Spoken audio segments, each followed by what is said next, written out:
Hey, good day, friends, followers, people of interest that find my cars interesting and the projects that I do here of interest to you. Greetings, good day, good afternoon, good evening. And also people that are interested in an esoteric point of view. Oftentimes what I play here during the day, all day, is of curious interest to me and perhaps to you also. So I turned it down today just to keep running in the background. And I think maybe you can hear some of it. What is playing, go on YouTube and type in Christ articles. Get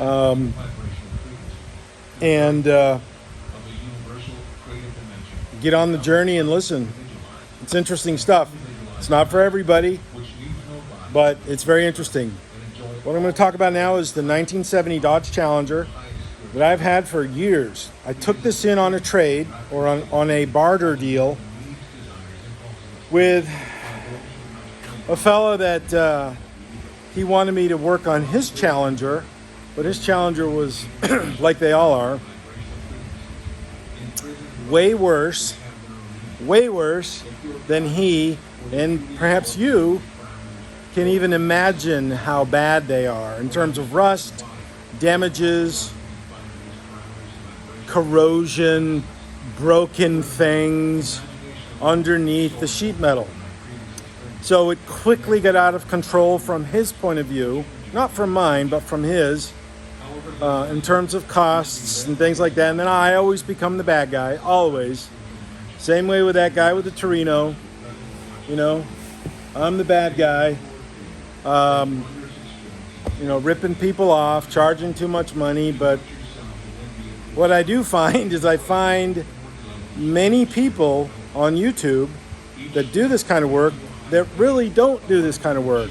They pretend. I watched a guy last night on YouTube, and I gotta say, I made a video about it to talk about it, but I decided to not put it on this channel because it showed the guy's face. I don't know him, but it showed what he was doing, and he was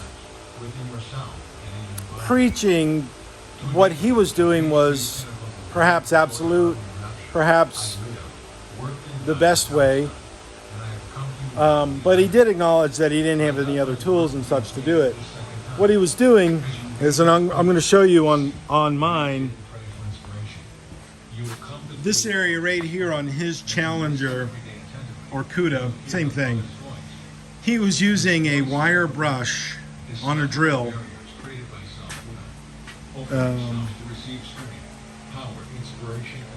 Something like a drill with a wire brush going in here like this, wire brushing that rust off,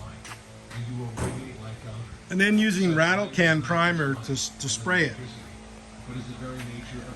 I will never do that, ever.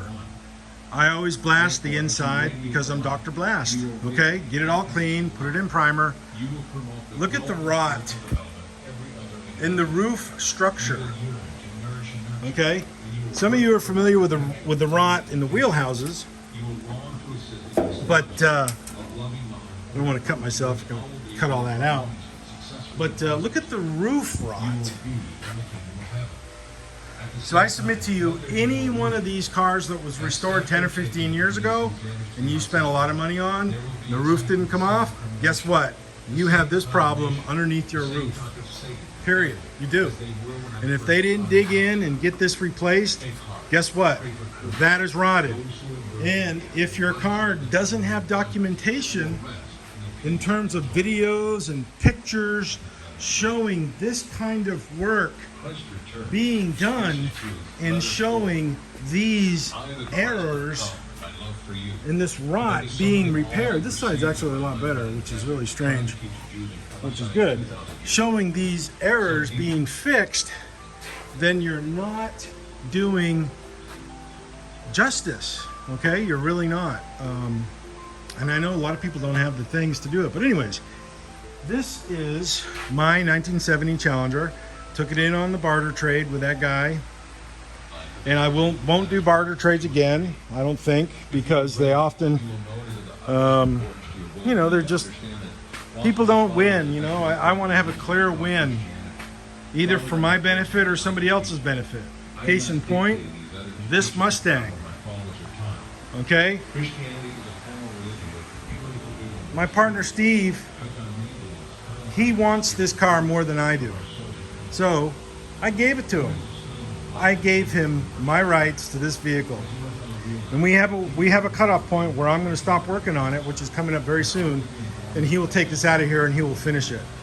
Because he wants this more than I do. And I don't mind giving him that, okay? Remember that roof came off and all the rot underneath it. Videos on YouTube channels support that and show that. But this is the 70 Challenger. And let me just put it up in the air. Oh, I can't, I already took it off the lift, so I'm not gonna do that again. So I just recently, yesterday, concluded this morning, putting this car on the pink dolly, setting it up. It is even. I used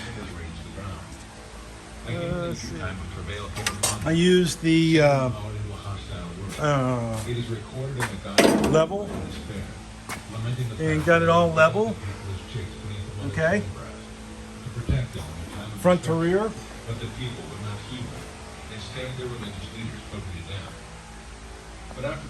And also,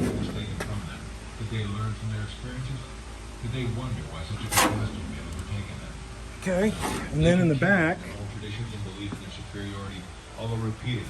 tail panel has a couple little flaws in it, but it's as close enough for this kind of work. And the irregularities and the bends, the dents in the tail panel, see how it's going up and down? You know, that's causing this issue. But right in the middle, it levels out right in the middle. I'm not quite sure who's calling me on that phone, but most of the time, 9 out of 10 phone calls I get here are phishing scam type of calls. So I don't answer it, they'll leave a voicemail. Metal inventory on this car is about $5,000 worth of stuff that I need to buy. And that's at the prices right off of the AMD website. It's about $5 grand worth of metal that I do need to purchase for this, and I know I'm missing some items. Items are drying up on these cars. Like, I can't get rear frame rails anymore. So I need to get active and get this car going and get this thing on the process to being restored. I've already started squirreling away metal for it. That's a brand new floor. Not as retribution, but as an actual trunk floor, I should say. But I need to get the regular floor, firewall, all kinds of stuff. You know, there's really no fixing this junk. It's just getting rid of it, putting new stuff in, fixing core infrastructure stuff like here, and on the other side, fixing that. I'm not going to put the stock front suspension back in it. I'm going to put a K-member in there, or a different kind of K-member, aftermarket design. Get rid of those shock tower things, I think. But they have multiple designs you can get, different sorts of hardware to purchase on these vehicles. So that's what I'm going to go ahead and get for that. I want to get all the metal work done in this car. Because that's my lane. I do that very well and very quickly when I have time, time and funds. So those are always the things that come into play. But then, of course, the big thing is get this blasting booth done. That's the huge huge thing that has to be done. Give me the opportunity. It's very hot. Turning the fan back on, folks. Politicians. So, preach, but I anyways, could not do so. saying goodbye. Have a good day. And you Thank you for staying here for a couple minutes to watch. And I will be better at making videos on this car and the progress and the status and the developments, because I know some of you out there are doing the same thing or on a similar car. So all the best to you, okay? Be good. Have fun. Have a nice day.